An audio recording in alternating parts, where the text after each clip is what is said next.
Hello and welcome to the Newsroom with Sana. You're watching Pakistan TV and the first episode of the Newsroom with Sana, where we're going to be connecting the dots with what is going on in the world. And we're starting the first episode of this show with an exclusive interview with the Federal Minister for Planning, Development and Special Initiatives, Mr. Ahsan Iqbal.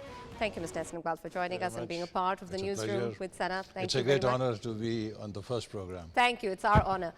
With reference to, of course, this particular show, I want your take on what is the importance you think of Pakistan TV, because this is something that has been around for a while. Of course, the state channel has always existed to push our narratives, but going global and relaunching this and ensuring that we take the right message across the board. What do you think about this launch? I think Pakistan TV launch is a great initiative, very timely and very late. It should have been earlier, but I must compliment the present management that they have taken this initiative, because Pakistan is one of those countries that faces a very big image deficit, because whenever you meet people who come from abroad, and they are amazed when they arrive in Pakistan, they say that, you know, it's a so different country from what we hear outside. So Pakistan, unfortunately, suffers from this great misperceptions which have been, I think, projected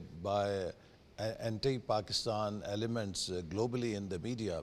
So therefore, I consider it as a very timely initiative, because for too long, you know, we have been represented at global stage by the narratives which other people thrust on us. And as a result, you know, we were always seen not by who we are, but through external biases. Yes. And therefore, I think Pakistan TV will really help us to put Pakistan's narrative, Pakistan's true image at global stage.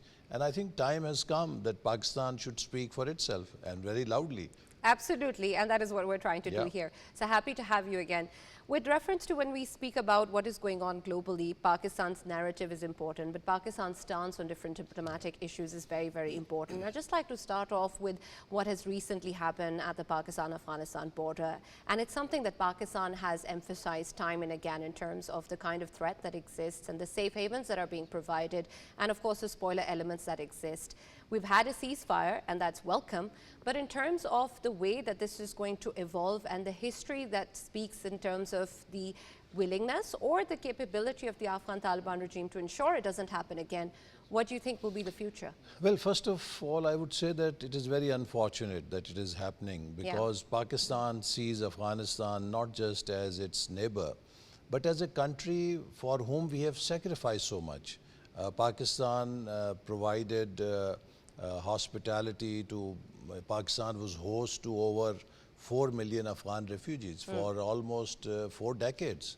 And if you look around in the world, in the West or anywhere, they are even, you know, not allowing a few dozen people to enter their boundaries as refugees. There have been instances where boats have been sunk into the seas rather than allow those people to enter those countries. So Pakistan, with a very open heart, welcomed millions of Afghanis. They lived here, they were doing business, they got education, and we did it in a very brotherly spirit. But unfortunately, what we have been seeing for last few couple of years, that there are launch positions or launch pads inside Afghanistan for terrorist groups who are coming from across the border, carrying out terrorism activities in Pakistan, and with full, you know, I would say, with full act of violence and no sense of any respect for other countries' boundaries or other countries', you know, own sovereignty. So this kind of actions are not permissible anywhere in the world.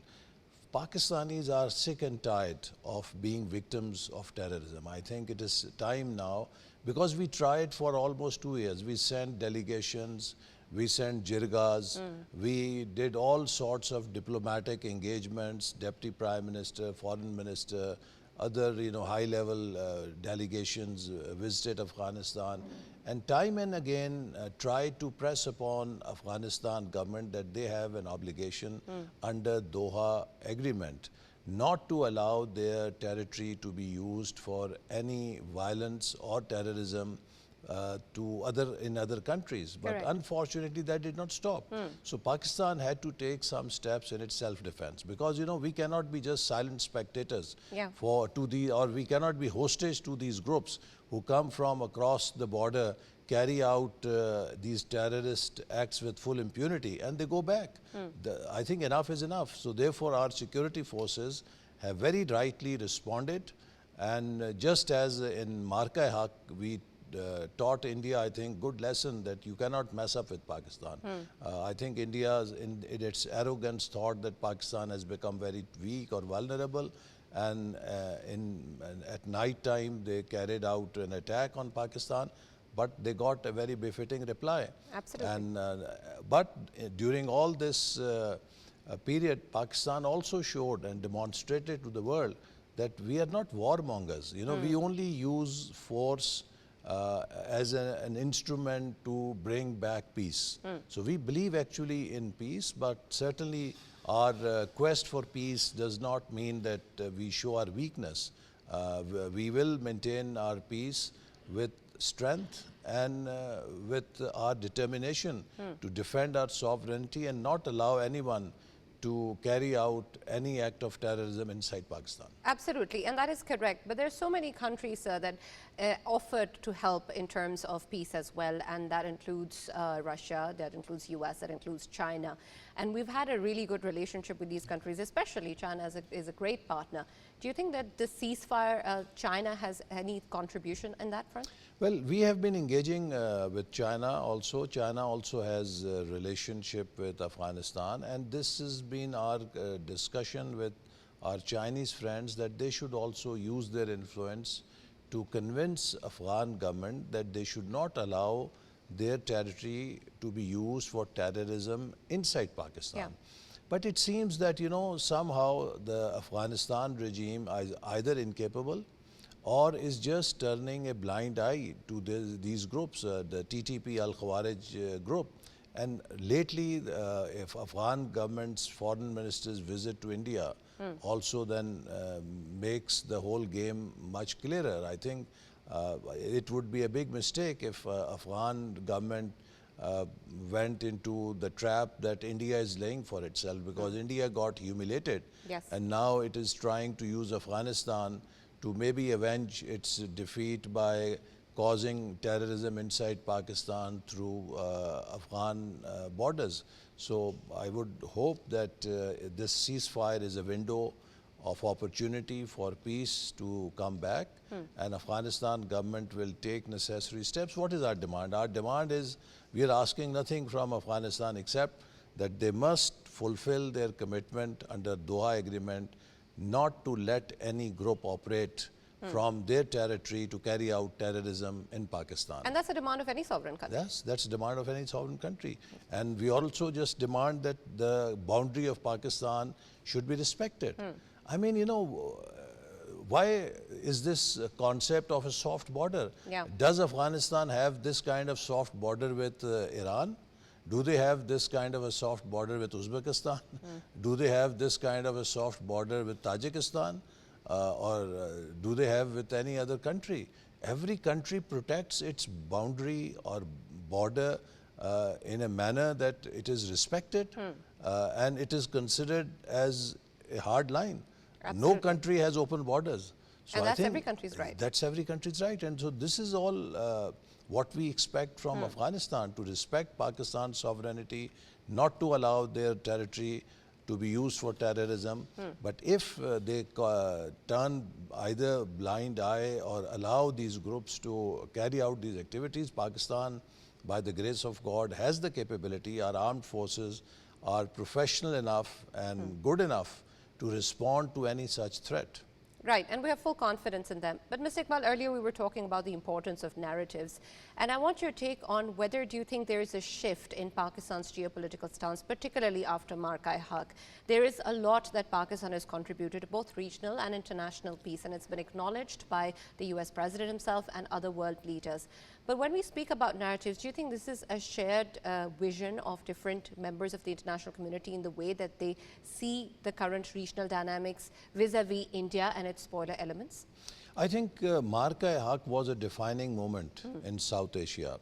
For almost 3 decades, India had projected a self-image of glorification or some kind of a regional hegemon in this region. Yeah.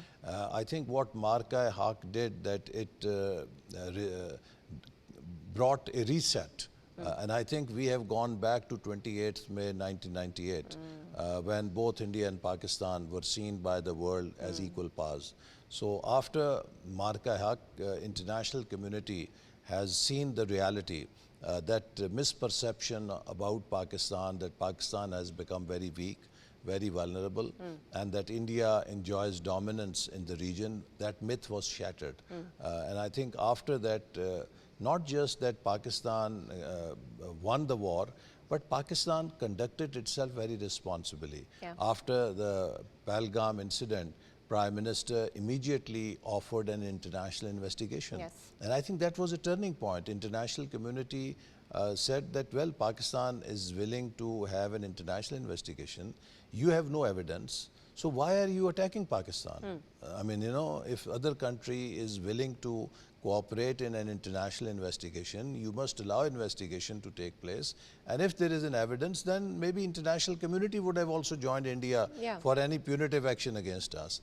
But India, you know, did not pay heed to it, and they resorted to violating Pakistan's sovereignty, carried out attack at night, killing innocent children and women and civilians.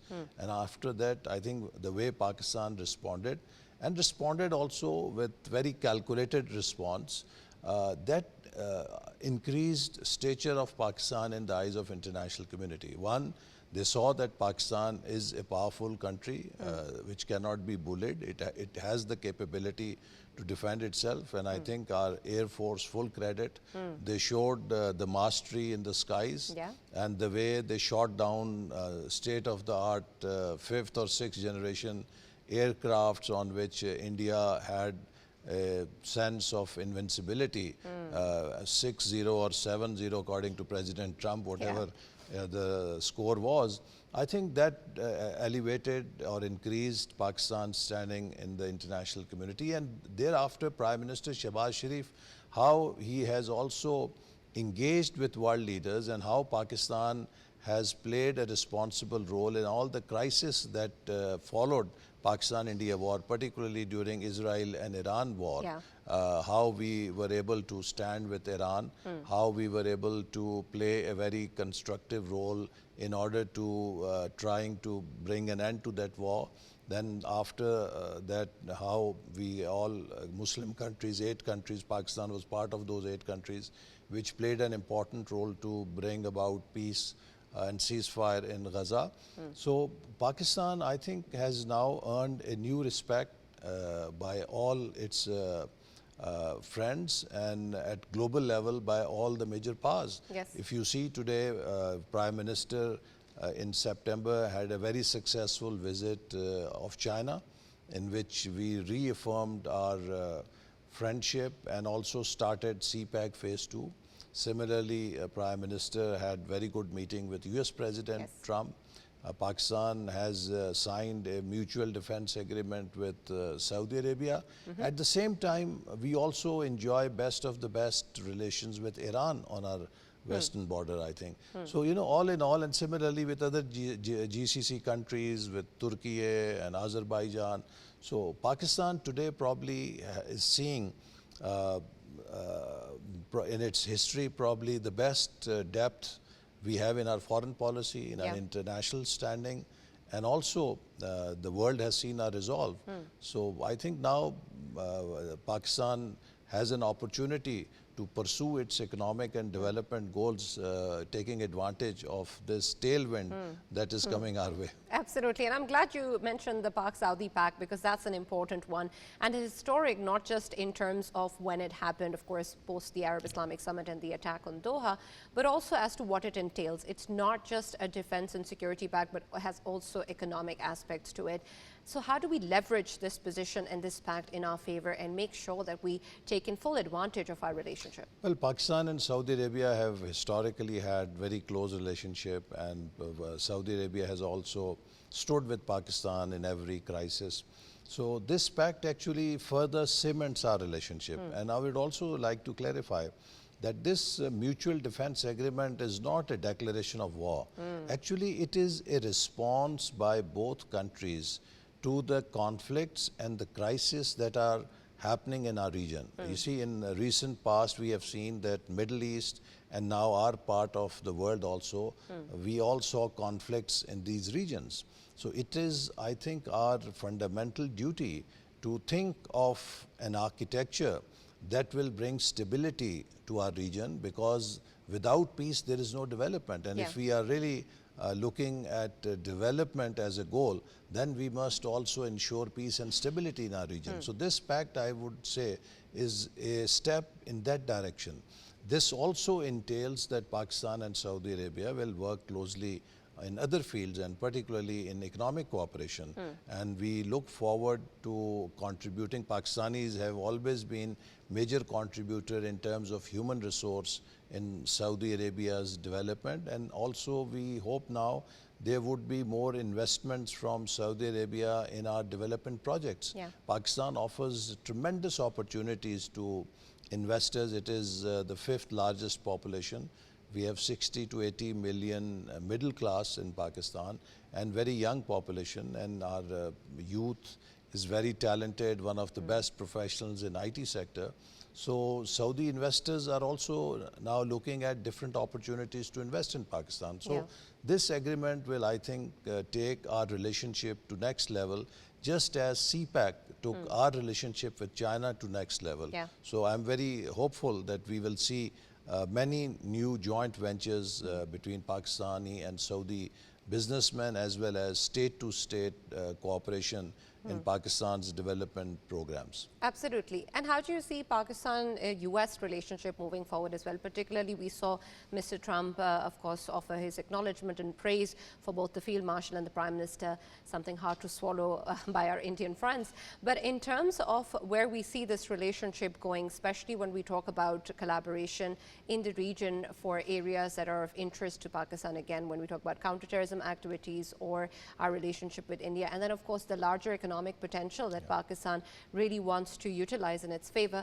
How do we use this relationship with the Trump administration to make sure that happens? I think now time has come that we must also do a reset in Pakistan-US relations, which traditionally have always been security-centric or defense-centric. So I think we need to broaden it, and there are many opportunities for us in terms of our own national development plans, where we see a lot of synergy between strengths that US has and what Pakistan needs. First and foremost, I would say that mining and minerals is one of the priority areas that government is developing, because Pakistan has trillions of dollars worth of mines and minerals which have just been untapped. So that is an area where US has strength, and we can have a lot of cooperation in this area. Secondly, I would say Pakistan, being very vulnerable to climate change, also needs to have smart agriculture. So we can, I think, take advantage of US capabilities and their knowledge in having smart agriculture in Pakistan, bringing about a new green revolution. Mind you, in 60s, when we saw first green revolution, that was with the help of US at that time. Their research was instrumental in bringing about green revolution in Pakistan. So we can also now take advantage of cooperation in this area. The third area is technology, where Pakistani youth are now putting Pakistan on the IT and digital landscape with their creative skills. And many tech giants and big companies are looking at Pakistan as an attractive place to relocate. So I think we can also have cooperation with Silicon Valley and US tech companies. That is a great opportunity. For me personally, I would say that it is also time to revive US-Pakistan knowledge corridor. This we started during our previous government. And every country that you see today which has developed, it got its human resource trained in top US universities. Whether it is China, whether it is Japan, whether it is South Korea, whether it is Malaysia, whether it is India, whether it is Turkey, whether it is Saudi Arabia. So United States' real strength lies not in its arsenal. Its real strength lies in its universities, top universities, the ecosystem of those universities. So I think if we really want to pursue our development goals in future, we must have that critical mass of high quality human resource. And I think that can only come by having greater access to US education in good universities, their top universities, and have our researchers, engineers trained there and come back and build Pakistan. So there are number of avenues where we can cooperate, and I hope that this new engagement that has started, and particularly with Field Marshal and Prime Minister Shehbaz Sharif, President Trump has, developed a very personal relationship. I hope that this relationship can, bring all these dividends for Pakistan. Absolutely. There were some reports in the middle of the Pasni port proposal being given to the United States, which of course Pakistan has denied. But there is of course no official communication on that front. Is that a possibility in the future though, especially when we talk about private investors? How are we taking a look at the future of US position and presence in Pakistan? There is no such proposal on table at all. But as you know that Pakistan has 1,000 kilometers long coastline. So if there is a commercial viable proposal by any private sector that they want to invest in Pakistan, we can always look at it. But at the moment, there is no such proposal on table. Right. You talked about investing in human resource, and that's a really important aspect. And Mr. Iqbal, you had some really important aspects. There's planning, there's development, there's special initiatives, big words. And so when we take a look at what your ministry does and the projects that you're carrying out, there's a lot that seems to be on the plate. How are we making sure that those plans and those initiatives are really seeing the face of reality and are being implemented on ground? Well, we have a monitoring system because we are working very closely with the ministries. So our job is to plan, but we cannot implement. Implementation is done by the ministries. So we have, worked out, broken down our goals and objects into KPIs and also timelines. So we continuously work with the ministries to see how they are doing, and we do stock taking. And Prime Minister himself also reviews very regularly. So I'm very hopeful. I mean, if you look at our past history, Vision 2025, which we launched in 2013-14, we were very successfully achieving all the targets till 2018. In 27, we had said that by 2025, Pakistan will be in top 25 economies. So in 2017, PricewaterhouseCoopers published a report in which it showed Pakistan in the top 20 countries by 2030, which actually was the same trajectory. 25 by 25 in top 25 and by 2030 in top 20. So same trajectory. So we were well on the way, but unfortunately the events in 2018 which brought political change, caused disruption, reversal of policies. So Pakistan's, till now, biggest challenge I think has been in the past our instability, discontinuity of policies. Had our Vision 25 been allowed to continue in 2018, so next 5 years could have changed our destiny or our course of journey on development path. Absolutely. So this is now absolutely critical that we have to preserve stability in Pakistan. We have to ensure continuity of policy. That alone, is the key to success for any country which you find successful in last 40, 50 years. They had plans. You must have a progressive modernization plan, but that plan is meaningless if you don't give it an ecosystem that is based on peace, stability, continuity of policies. Absolutely. But sir, there's always going to be a change of government.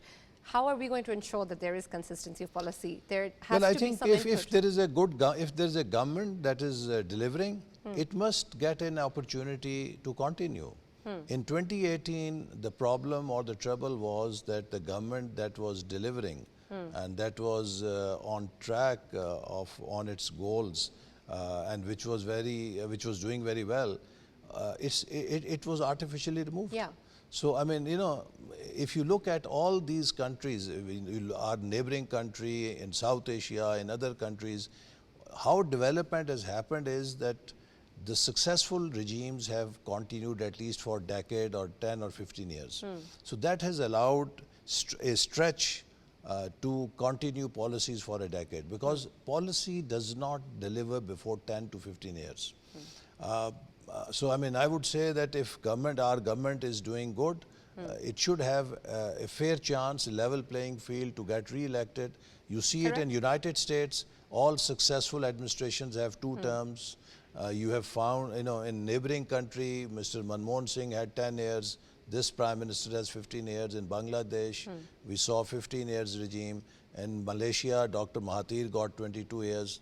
The reforms that Prime Minister Nawaz Sharif introduced in 1991 were, you know, we were the leaders in South Asia. Yeah. If he got 10 years at that time, he probably would have been a bigger leader than Mahathir today, or Pakistan would have been far ahead of Malaysia today in terms of its economic trajectory. So I think that is the bottom line, and there I see today a silver lining that among all our pillars of the state, there is this understanding that, you know, our instability in the past has been our biggest liability.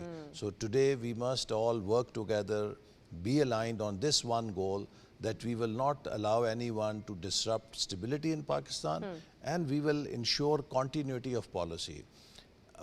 When regime changes, it is natural for any new regime to have their own policies. Right. Even countries like UK, USA, you see that when the regime changes, the policy changes inevitable. 180 degree. So the best way is that if government is doing good, let it continue for as long as it is delivering. And when it stops delivering, change it. Absolutely. I'd like your take also on Udan Pakistan, because it was launched as a very important and great initiative, and there's a lot that's going on, especially with the 5 E's. And so the areas are right and the initiative is big and the projects are good. But in terms of the progress that it has seen, how do you rate it so far? What do you think I has think, you been the know, impact? this is our first year. Development is a journey. Yeah. You cannot have development in 2-3 years. I mean, you can, you know, put the foundations, but it is again a journey. As I said, every successful country has achieved development through continuity of 10 to 15 years in its policies. So we are laying the foundation, and particularly the 5 E's focus on our 5 vulnerabilities. Yeah. The biggest vulnerability of our economy, that we failed to develop an export-led economy. Let me just give you one example. In 1990, our exports were $5 billion and Vietnam exports were $2.5 billion. Today, Vietnam has $407 billion export and we just are at $34 billion. And likewise with every other country. So 5 E's starts with this focus that we must put export as a top priority, realign all our productive sectors towards export. Second E relates to e-Pakistan, because we are also entering an age where a technology revolution is reshaping everything, whether it is artificial intelligence, it is biotechnology, it is automation, robotics, whatever, you know, name it. The Industrial Revolution 4.0, 5.0 are reshaping the whole landscape, economic, social landscape. So how fast do we make a transition to a techno economy? So that pillar focuses on that. The third pillar is environment and climate change. Yeah, as you know, we are one of the most vulnerable countries. We recently had floods. In 2022, we had one of the biggest climate disasters, and it's going to be the new normal. So we have to develop resilience and adaptation in our economy, in our infrastructure, and particularly food and water security. So that is where we are focusing. How are we going to respond to this challenge? The fourth E that Pakistan's, again, major challenge, energy and infrastructure. Previously, we had less energy, but now we have energy, but we have expensive energy. So how do we make it efficient? We cut our losses so that it becomes affordable, and we also make a transition towards green energy. So that is the roadmap that we are pursuing. Similarly, how do we have an infrastructure that exports our economy and particularly our integration into the region? The fifth E relates to the most vulnerable areas for us. You know, as an economy, we are not as bad in economic indicators, but we are extremely poor in social indicators. So unless there is a balanced socio-economic platform where your social indicators also match your economic indicators, you cannot have a sustained long-term growth. So there we are focusing on how to work with provinces to fix our education system, make it more vibrant, and to reform it to meet the challenges of the new times. How do we fix our healthcare system so that we are able to eliminate diseases like hepatitis C, which is very prevalent, which directly affects the productivity of your workforce? How do we address the challenge of diabetes and things like those? And third, how do we address the challenge of population growth? We have become one of the fastest growing populations. Now, this is not sustainable. So we really have to cut down on this growth and educate people that it's not the number, it is the quality that matters. Rather than have an army of children with poor health, with no education, have less children with good health and good education so that they are successful in life. That's a huge responsibility. Exactly. So therefore, we have to work with the provinces to strengthen their population programs. But then the problem is the NFC award, our National Finance Commission award that distributes resources, gives 82% weightage to population. So why would any province slow down on its population if its 82% resources come through how many people it has, what is its population? So there also we are trying to reform, work with the provinces to have a more progressive finance commission award where it takes into account demographic efficiency also. So this is a very broad agenda, and in the process we focus on two groups which we think are Pakistan's future. The drivers of our growth will be our youth and our women, because 60% of our population is young, and our workforce participation rate for women is just 23%. Now, until we cross 50% threshold for female workforce participation, there is no way that we can sustain our growth or we can fully realize our potential. So this is, a broad agenda that we have set in light of the vulnerabilities that we have, and we are focusing on them so that we lay a very strong foundation. We don't want to see just one short rise and then crash of economy. So we want this Udan to be long lasting and very high, so that by 2047 when we go, maybe your generation will see that centennial. Pakistan is a proud $3 trillion economy by then. Absolutely, and that is the hope, sir. And last question, each of us have a sphere of influence that we can make a difference in. What difference do you think you have made in your personal capacity, and what more do you want to offer to the country? Well, I think I'm very happy with my, contribution. I got education in world's best business school, and I made a commitment that I want to go back and contribute to my country.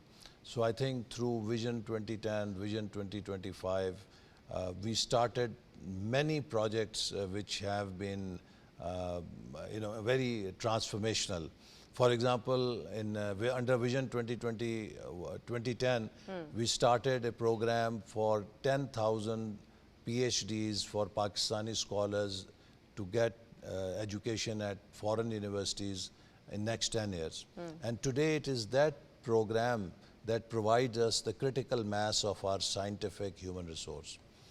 Under Vision 2025, we did number of things, but in 2017, we set up National Center for Artificial Intelligence, National Center for Cybersecurity, National Center for Automation Robotics, National Center for Big Data Cloud Computing, National Center for Livestock Genomics, National Center for Satellite and GIS technology, all those new emerging technologies. I was able, and these were our brainchild, our Vision 2025 projects, and similarly many other projects. So I mean, if you count all these projects, it gives you great satisfaction that one has been able to make a difference. So I think now time has come that when we look for Udan of Pakistan, every Pakistani has to write his or her own Udan story.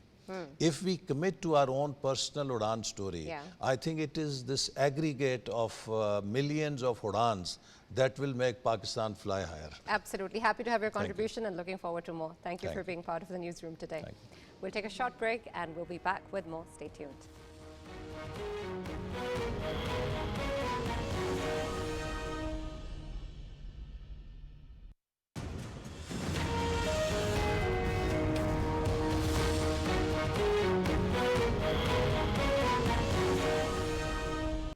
Welcome back to the newsroom with Sana. We're now going to be taking a look at what is happening in Gaza. The peace deal, of course, is very, very important, a welcome step forward. But in terms of what it is that we're going to achieve on ground, it's important to understand the future of these dynamics. There have been ceasefire violations that have taken place with both sides blaming each other, but what really will ensure that there is peace in Gaza remains to be seen, and there are important discussions that are still left. We have the US president also talking about how Hamas will be disarmed one way or the other, and if it does not do so in a limited amount of time, then that is something that the US will be taking a look at. But what does that mean in terms of the on-ground situation and what the US's role will be as we move forward remains to be seen. And for that, we've been joined by Professor Scott Lucas, who's a political analyst, and he's going to speak to us with regards to what it is that's happening. Thank you, Scott, for being with us today. And I want your take on what is the future, especially when we talk about peace in Gaza, a free Palestinian state, and of course the suffering to end. There is a lot that has happened, the prisoner exchange, the hostage exchange, the ceasefire more or less, the humanitarian aid flowing in, and that is integral and important. But in terms of the people of Palestine and what they want, what they've been demanding for not just the past 2 years, many decades before that as well, are we on the way to peace and free Palestine? Well, I think my starting point is what happened on Monday and what remains to be done. On Monday, you had, I think, the justifiable celebration that 20 Israeli hostages who had survived more than 2 years in captivity were reunited with their families and with their friends. You had the start of, and it's only the start because it takes time to unfortunately collect the bodies of the other 28 hostages who did not survive.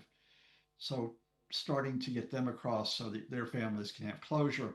And then you had almost 2,000 Palestinian detainees, more than 1,700 of which had been swept up during the Israeli operations in Gaza. And many of them reunited with their families as well, be it in the West Bank, be it in Gaza. And of course, you had that ceasefire, which means that at least for the last few days, with a few exceptions, people aren't being killed. They're living rather than being killed from the air, killed on the ground, or dying from, for example, starvation or lack of necessities. Now that should be marked as positive, but there is so much more that remains to be done. And I guess to give you a comparison, just to drive home the stakes here, we had a 6-week ceasefire back in mid-January, and there were hostages who were exchanged for detainees then. We got to the start of March, and we were supposed to get the release of the rest of the living hostages at that point for the detainees. And it was the Israeli government that refused to go further. They did not accept a phase 2, and instead they expanded their military operations. They enforced that cutoff of humanitarian aid, which raised that prospect of starvation for almost 2 million people in Gaza. Well, here we are, and we're 7.5 months later, and we have gotten the last of the hostages back, but we're really thinking, will there be a phase 2 now to implement a series of steps? And let me just list them very quickly to show you the scale of the challenge. The first is, the Israelis have pulled back, but they still occupy 47% of the Gaza Strip. Will we get arrangements that define, that area of the Israeli presence? Will it just be along the perimeter of the Strip? Will it be more extensive? How many troops will be there? Will there be, defined limits on their duties within Gaza? Secondly, on the other side, not just for Hamas's military wing, the Al Qassam brigades, but for the other armed Palestinian groups, do we get disarmament? Is it total disarmament? Are they allowed to have defensive weapons? Right, but Professor Scott, Who these are aspects that are really important in the second phase as well, and these are valid questions. But they are something that the Trump administration keeps on referring to as part of the second phase, and especially when we talk about disarmament, as you were just mentioning. Where do you think that role will come in? Because right now there seems to be a lot of emphasis on the ceasefire, on aid coming in. But as we move ahead, do you think that the same sort of involvement that we saw by the U.S. administration will be seen in the next phase as well? Well, that's the huge question because, what we need is, and disarmament will be part of this, the scope of the Israeli withdrawal will be part of this, is you have to have arrangements for governance and security in the Strip. Now, right now, there's this international board, and Donald Trump has proclaimed himself the chairman, but there are no Palestinians on that. So, when we get to the day-to-day administration that will be operated, Hamas will not be part of that. The Israelis have said that for the moment, Palestinian Authority can't be part of that. So who are the Palestinians? Who are the technocrats, the civil society activists, the lawyers, the academics? And will Israel have a veto over them? Who will be in this international security force? Which countries will contribute? Who will the Israelis have a veto over that? Will there be Palestinians involved? And for those questions to be dealt with, let alone a two-state solution in a state of Palestine, you need the US administration to remain engaged. And my concern is, and I think it's yours as well from that question, is that Donald Trump took a victory lap on Monday and the Israelis paid homage to him, and we saw those leaders who paid homage to him in Egypt, but then he flew home as if it was all done. And of course, it's not done. So will the Americans remain engaged? And I think importantly, because I think these were the real players who got us here, I don't think it was Trump. I think it was the Gulf states, it was Egypt, it was Turkey, who, after the Israelis bombed Qatar, trying to kill the Hamas negotiators, told Trump, you need to put pressure on Israel or we're going to have complete chaos and continued killing indefinitely. Will they continue to be invested, and do they have leverage to keep the Americans in for productive developments rather than suddenly swinging behind Netanyahu if he decides to resume military operations? Right. Professor Scott, there's also the concern of what this means for Israeli domestic politics and the pressure that exerts on the head of the state. When we take a look at what has happened, there seems to be a lot of influence of what is going on at home as to what decisions are being taken outside of Israel as well. Will that pressure also emanate from what happens with the United States and the larger Middle East, and especially the Gulf countries, as you mentioned? Are they under any way capable of exerting that influence on Israeli politics? They were in the short term, but let's start with Benjamin Netanyahu, who did not want to have a ceasefire, who really has wanted a military occupation of the Strip, despite his military opposing that. And up until September 9th, supported by hard right ministers in the government, that's what he had. Then he overstepped with the attack on Qatar. Now Netanyahu, who looked very unhappy on Monday, he looked like Donald Trump's servant as Trump was signing all these documents and giving his speech. Now Netanyahu's caught between those hard right ministers who could bring his government down and between Donald Trump. If he sides with the hard right ministers, say annexing the West Bank, resuming military operations, Trump could be invested enough to be upset. If he sides with Trump, he's under domestic pressure at the same time that he's on trial for bribery. So he's caught in the middle here. So I think it's a question of how much leverage is used on Netanyahu from outside, as you have put it. That includes Gulf states. It includes states like Pakistan, who just making their voices heard. It includes the international community to try to keep Netanyahu invested in making this ceasefire, at least for the indefinite future, while we try to get these arrangements negotiated. Because to give you like the end point, the two-state solution, that's a long way away, because the two people who are against the two-state solution, Benjamin Netanyahu, and Donald Trump. So you've got to make sure that Gaza doesn't fall apart over the next few weeks and next few months while we at least get some sort of stability. Where is the accountability also? Because when we talk about what is happening in Gaza at the moment, there are, of course, welcome steps, as we mentioned before, but important challenges that remain. And that's one aspect of the story. But what has happened previously in the past 2 years and decades before also need to be remembered. So when we take a look at accountability, the violations, the UN declared genocide, how are we going to hold strong to these aspects and make sure that Israel pays the price for what it has committed? Okay, in one sense, and I'm sorry to be so cynical, in international courts, only losers go on trial. Someone like a Slobodan Milosevic when he fell from power in Serbia, something like Charles Taylor in Liberia. Israel has not been defeated, so Benjamin Netanyahu will not face a day of reckoning before that court, even as he faces trial inside Israel. Yahya Sinwar, who was also indicted by the International Criminal Court, the military leader of Hamas, he was killed by the Israelis, so we don't get that reckoning. But in a wider sense, I think it's important that these proceedings go ahead. That's both the ICC cases, including against Netanyahu, and it's the International Court of Justice case regarding genocide. Even if they only reach non-enforceable decisions, they're important symbols here that even though a state might not be defeated when it carries out military operations, that there is some accountability when you have the scale of the supposed crimes against humanity. So I very much want to see those proceedings go ahead. I want to see the UN remain invested with its independent experts who have referred to the threat in Gaza, referred to the famine, have even talked about genocide.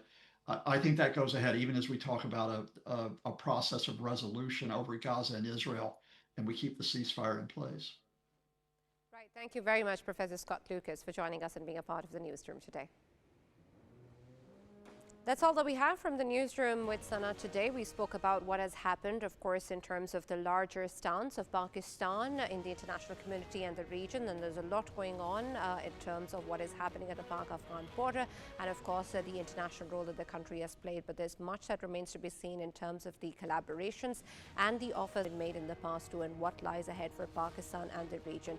Peace in Afghanistan and the larger area is not just in the interest of Pakistan, but the entire international community. And of course, the same applies for what is happening in Gaza. There is a lot that is welcome and important. But in terms of a free Palestinian state and what it is that the Palestinians have been demanding and the right to do so, there is a lot that still needs to be discussed and is on the table. And we'll be here to talk about it. That's all that we have from the newsroom today. We'll see you tomorrow.